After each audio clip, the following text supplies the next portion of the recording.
Welcome back to Bible and Blues. I got to roll up a couple of windows here. It's kind of noisy here at work this morning. Um, it was brought to my attention by one person who, uh, you know, doesn't agree with me philosophically, but still, he actually has human concern, which I never, FYI, I have never said atheists are bad people, and I never will. Just because we disagree philosophically does not mean they don't have morals and they're not good people. Just FYI, I never said that. We will debate where the morals come from. But so anyway, so he was concerned about me doxing myself. So I'm going to point out, I wear these shirts all the time. Okay, I don't work for them. They're what we call a vendor. The one that I wore yesterday was a vendor. Okay, I don't know why. Why do I have to say that? I don't know. Probably because I forgot to bring tape to cover it up. So anyway, I wanted to. I did a video on Saturday while I was sitting at church and waiting for somebody to meet somebody, and my sound didn't work at all. As a matter of fact, I'm going to kind of give this one a little shove to make sure the microphone's in there. And I read Psalm 140, and I was sitting there with my wife, and I wanted to kind of point out something about my wife's and my relationship, and we truly believe that we are, two halves of the same person, as God created us to be. We are, we are two people that become one. We became one when we got married, and so and I bring this up because one of the things that you see in society, you see it in both men and women, is a whole thing of putting the opposite sex down. What happened that really brought this to light was we were just out for a walk, walking the dog, and a neighbor who had seen me when I was getting up at 5 o'clock in the morning and exercising then, and really done me a lot of good, did it? But anyway, enough about how fat I am. She saw us and struck up a conversation, and she tried to pull the whole, you got to keep him in line, don't you, and the kind of stuff, and how women have to be in charge concept and women empowerment thing. And mostly it's a joke. And I understand that. I'm not being sensitive about this. My point of this story is my wife's reaction, okay, and how on board we are with each other, and what I think would help a lot of marriages, because she looks at no, we because we don't put each other down, okay, we don't, we don't talk about woman drivers and and man childs, and how men are children are actually, it's just another child, and we don't do that with each other. And to me, that's an expression of of God right there, and our faith, and how we view our marriage with God in the center. Okay, and so if you don't agree with that, that's not my problem. If you think all those jokes are good and fun and whatever, look at the divorce rate. Okay, and look at the divorce rate within the church. Guess what? It's the same. Okay, because a lot of people do not put God in the center of their marriage, and don't pray together.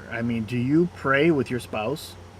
Do you pray to God? Do you sit? Do you kneel down and hold each other's hands and pray for each other? Okay, and this, to me, this is an important thing, and it's definitely something that lacks in both in the church and out of the church. And I think in the church is a horrible thing that it lacks. I think something that needs to be taught and expressed and expected. Outside of the church, there's only so much you can do. Of course, atheists are not going to care about praying together. Okay, and so agnostics are not going to care about praying together. Okay, so but within the church, those of us who are in the church, do you do that? Do you pray together? And at first it can be awkward, I know. especially since we live in a society that doesn't allow for these things. So, okay. So anyway, off of that subject, segue into off of that. If this is something you agree with, don't agree with, let me know down below. Wow, this is kind of interesting. An extra truck showing up. Let me know down below, and let me know what you think about that concept of praying together. Do you pray together with your spouse? If you have a spouse, of course, is very important. Do you have these conversations with your wife about your faith? No, you're good. And so, I mean, what do you handle these things? How do you handle these things when you have a conflict? Do you turn to God about the conflict, or you just hash it out together? Okay. As a follower, you should turn to God first and ask Him for help to extending grace to each other, no matter who's no matter who's at fault. Okay, ultimately bringing God in there, the great peacemaker, will help you. So one of the other things I talked about, and I'm going to be kind of brief about this because I kind of went on for rambled a minute ago, and was the concept of the 6 days of creation, and the disagreement between young Earth versus old Earth. And I'm going to tell you one of the reasons why it could be completely different than what people think it is. And I'm going to give a concept of both directions. Okay. See, the problem is the word we get Genesis. Where do we get Genesis from? We get Genesis from the Hebrew Torah, from the first 5 books of the Bible. Okay, and Genesis was first written down in Hebrew, and so that's what we translate it from. Okay, and so we're talking about the 6 days, okay, of creation. And what is the word for day in Hebrew? Now here's the problem: the Hebrew language was a much more limited language than the English language. The English language, we have, how many words do we have to express things? Okay, and multiple words and multiple definitions and all this stuff. And we in the Hebrew language they didn't have that, and so that's why we see things repeated in the Bible. So when they say something two times, it's just to bring attention to it. When they say something 3 times, it's to say, hey, this is really, really important, and pay attention to it. Okay. So when they say God is holy, holy, holy 3 times, there's a reason for that. Okay. So in this case, we're talking about the word days, 6 days. The word for days in Hebrew is yom, Y-O-M. Okay. Now I looked it up just to make sure. I checked it out. I used Strong's Concordance. And what does the word yom mean? Well, here's the thing: is yom is a term, is a multi-use word. It has several definitions. Okay, that we can use. One of them is obviously day, 24-hour period, a day and a night, morning and night. Another one could be a section of the day, your work day, your day. We say work day. They said day. Okay. How did your day go? We do the same kind of thing to a certain extent. How did your day go? We mean your work day. Okay. They say, we say eons. They say in this day. Okay. They don't have a word for eon, millennia, things like that. They don't have those words available. They only use day. And so obviously a day could be any kind of a period of time. Okay. In the days of David, well, obviously we're talking about more than just, a 24-hour period. We're talking about years. In the day of Solomon, again, years. Okay.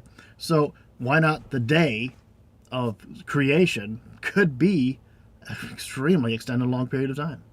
And so it can be argued that we're in the 7th day and have been in the 7th day of God resting, not doing nothing, but resting. Okay. Even when you're resting, you're doing something typically. On Saturday, you're resting from work, but are you sitting around doing nothing? Well, sometimes, but so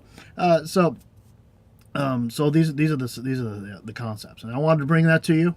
The concept of the word yom, Y-O-M. Okay, and the Hebrew word.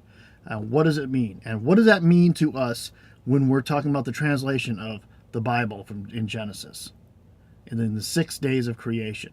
Because one of the things that we know is that in a day, okay, Adam named all the animals, according to Genesis.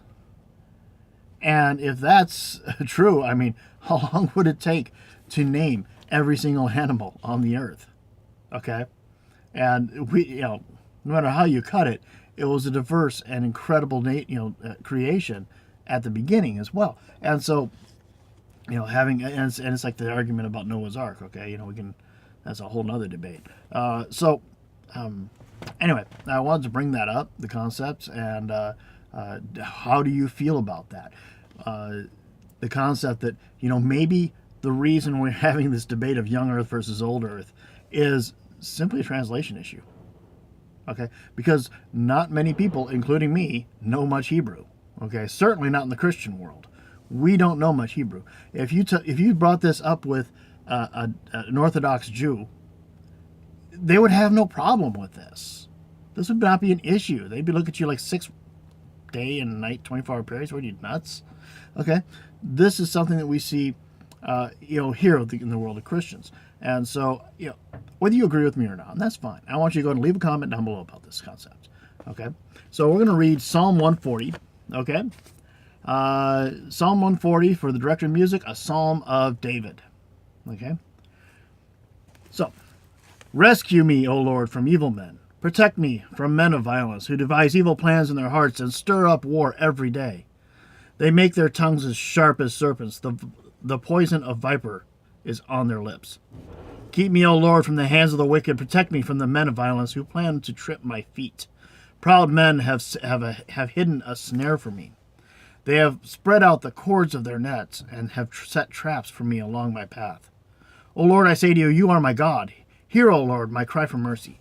O sovereign Lord, my strong deliverer, who shields my head in the day of battle. Do not grant the wicked of their desires, O Lord.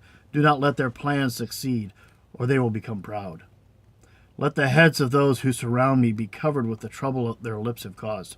Let burning coals fall upon them. May they be thrown into the fire, into miry pits, never to rise. Let slanderers not be established in the land. May disaster hunt down men of violence. I know that the Lord secures justice for the poor and upholds the cause of the needy. Surely the righteous will praise your name, and the upright will live before you. Here is the reading of the Lord. Thanks be to God. So now we're back on track. Tell me what you thought about that. Let me, in the comments down below.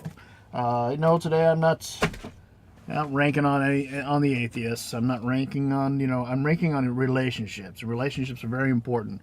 We have a relationship with God. We have a relationship with our coworkers. We have a relationship with our wives, and the relationship with our wives is supposed to reflect God. And if you are putting your spouse down because you're telling these jokes and stuff like that, I don't think that's reflecting God. Okay, and so as Christians, I think if we listen to that and consider that more, I think we'll see things. Marriage should be held in such high regard that. I mean, let's face it. We say, what God has wrought, let no man tear asunder. We make a vow before God to have and to hold from this day forth until death do you part. And these things are and to take it so lightly, it is sad. Is I guess is what I'm thinking. And the next step should be to put God in the very center of your relationship. And to try to have a marriage and strive towards a marriage that reflects the relationship that God wants you to have. And if you have that, and believe me, if you have that kind of relationship with your wife, a lot of things are going to go really well in your marriage. Okay? And if you both are doing that, and I speak in the terms of with your wife because I don't have a husband, and so we have all these, questions and things that are answered right within the Bible. And questions about our relationships, questions about our God, questions about, our spouses and what they're thinking and what we should say and what we should do. When our first thing that we should do is turn to God. So in that note, I do have an important decision to make in my life. It has to do with employment, and I'm perfectly happy with where I'm at. Possible opportunity has arisen, and of course there's fear, concern, and unknowns involved. So for my theistic friends, please pray for me in this decision. Please, uh, uh, reach up to God to help me to make a good decision to have, and do this and to do the right thing according to what God's plan is for me. We know that when we try to do things our way, things are a lot harder. Things are a lot harder when we try to do things our way. So, to my atheist people who are following my channel all of a sudden, hey, how about having some good thoughts for me, huh? How about that? So, because, this affects more than just me. This affects my wife. This affects my son. This has a strong effect. And, as to whether you believe or not, that's a debate we can have another day right now. Today is a concept of relationships and having God in the center of your relationship. And I know that some atheist is going to pop off with, trying to say that religion is misogynistic. And again, I'm not even going to debate that today.